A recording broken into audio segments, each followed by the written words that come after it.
So mo to no share lang pud nako mga kalablab ang ako bitong sa katong after nako na gibunalan sa Ginoo. So man ako magibunalan sa Ginoo. So grabe jud nako ang dasig, grabe jud ang dasig sa akong kinabuhi ato umot na sa to. So grabe dasig jud ko kaayo nga mo share bitaw sa gospel. So katong balik ko so kato dahil nagsakit ko kuan na ako ang edad ito 17 years old. So human ako graduate og high school ato. So mo to sa after diato naulian ako. So nag-decide ko nga mo eskwela o balik sa senior high.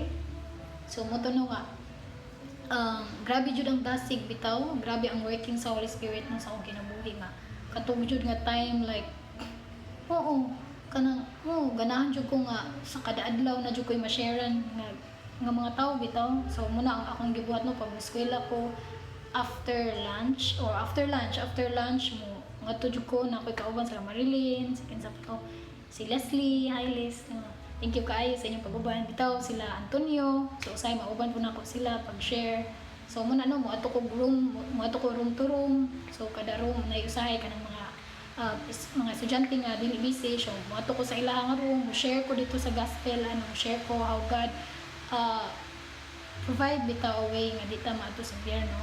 So how Jesus paid sa atong mga sala. So dito mag-share ko dito, mag-share ko sa testimony nako kung giunsa ko sa Ginoo bitaw, giunsa ko niya pagpasaylo, giunsa niya pag-work sa akong kinabuhi. So mo to pasalamat sa Ginoo no kay damo pud kayong mga bata no, mga estudyante nga nindawat kay Jesus. So hopefully may ta maka-adayon to sila.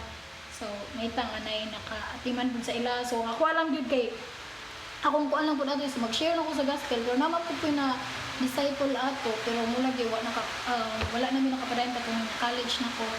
So mo to ganahan pagabinta ko nga magpadayon ni ato kanang Bible study mag-share sa ulong pero kung saan tanan na busy naman ang tanan. Bitaw ay sa mga ganahan magpa-Bible study diha ay naalang ko kay free. Bitaw pwede man ta magkuan og online Bible study or sa mga tao. God bless.